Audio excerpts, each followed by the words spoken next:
Hi, I'm Brenda Walton. Welcome to my studio. I'd like to show you how to make an elegant three-dimensional shoe that you will love embellishing. It's part of my Favorite Things collection for Sizzix. Let's get started.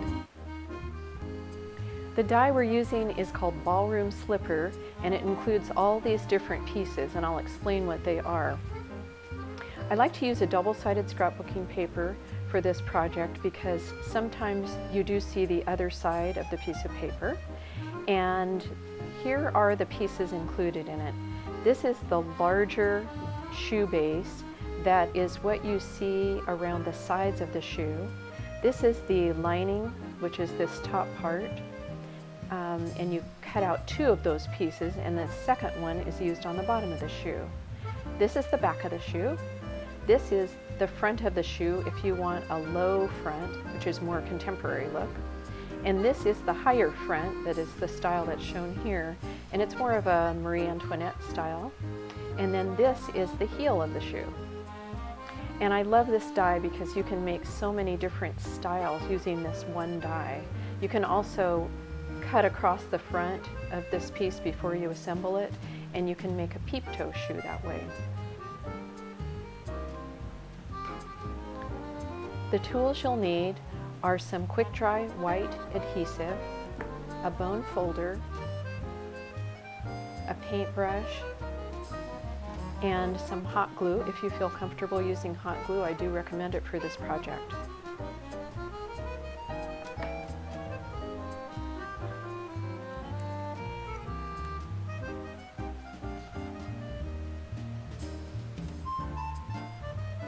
We'll begin by assembling the heel.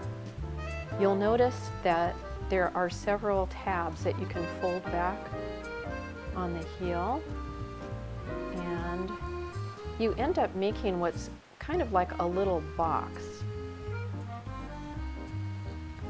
And I'd suggest that you use hot glue to form the heel because it dries so quickly and because you get such a nice strong bond with it.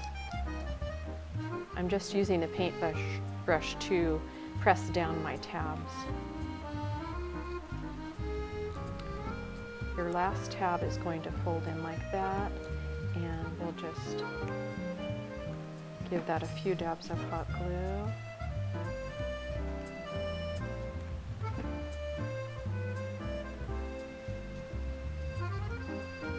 And set that aside to dry completely.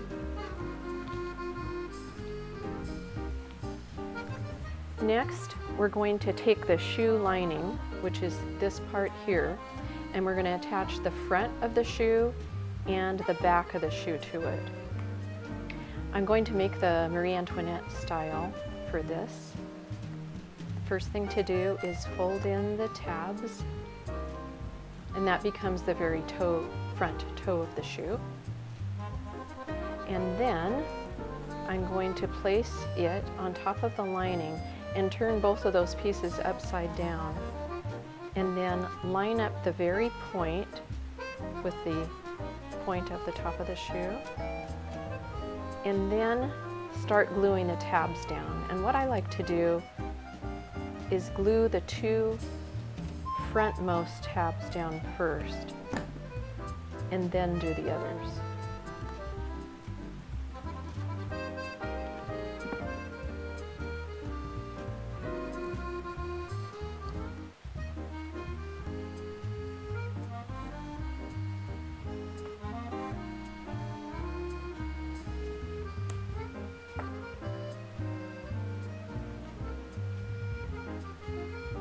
When that's completely dry, put the bone folder inside so that you start getting this nice curved, arced formation of the top of the shoe.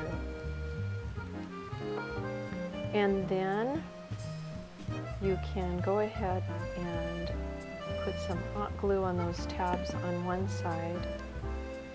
Just do one side at a time.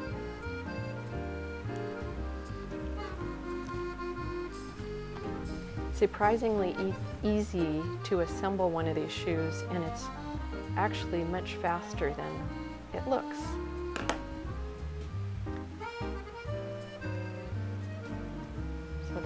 first side done,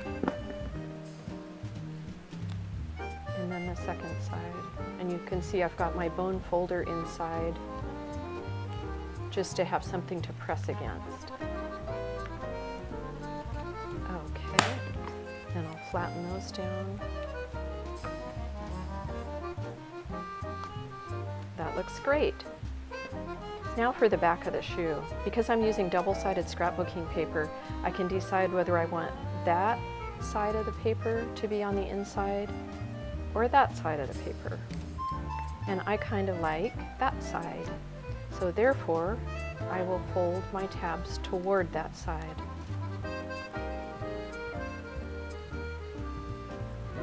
Very easy to do. Now, curve that into a U shape, and you'll see that it fits just perfectly onto the back of the shoe. And the easiest way to glue that down is to quickly put a dot of hot glue onto all of those tabs and just slip your shoe right in to the back. And then with the bone folder, just press those tab areas down so you get a really nice flat back of the shoe. I've let these pieces dry completely, and so now we're ready for the next step, which is to connect this part of the shoe to the base. And to do that, I'm going to use a combination of white glue, kind of in the inner area of the shoe, very light application of that. And then around the edges, I'm going to use just a very thin line of hot glue. And that'll give me a really good contact with those areas on the base there.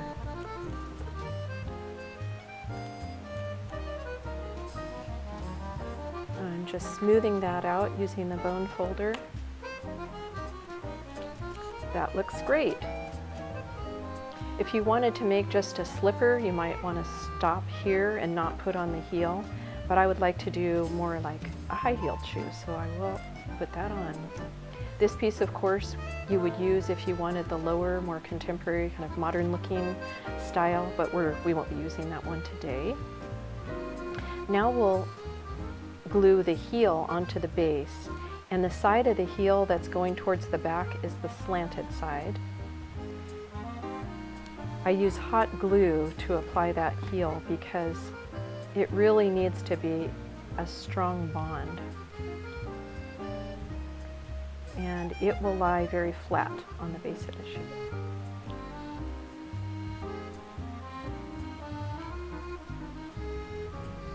And when you're confident that that is dried very, very well, then you can start molding the shoe into kind of an arched shape. So you get the arch right before the heel, and the front of the shoe is going to lie flat on the tabletop. And it does take a little bit of experimentation to get the angle correct, but in a few minutes you'll find that your shoe just sits very perfectly on the tabletop. And there it is.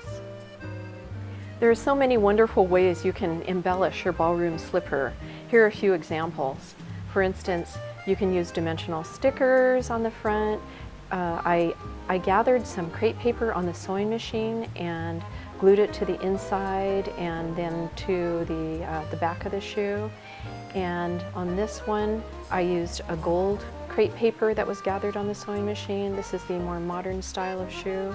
I've used an ombre wired ribbon and formed it into a rose shape and used some polka dotted ribbon and some little velvet flowers. It's also fun to attach a ribbon, a little bow to the back, and use some metallic trim if you happen to have that. This one has a medallion from my medallions die and a little cameo from my classic icons die. This one is more of a slipper idea because I've left off the heel. It'd be cute to put a little button on that as a little low heel. Again, I've gathered some crepe paper and put a little silk bow and a pearl on it, and I've applied some black glitter to the the base of it.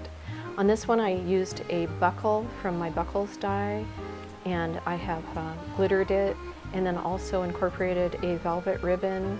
I've glittered the heel completely for a really nice sparkly look.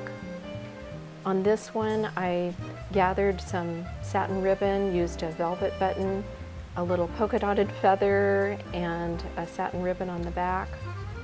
This one has a different buckle from my buckles die. This one has some gathered crepe paper, some metallic trim, a little bow on the back. And this one uses a vintage postcard and a little banner that I made and a ribbon, so that if you wanted to hang one of the shoes up on a tree or a window or something, that would make it really easy to do that.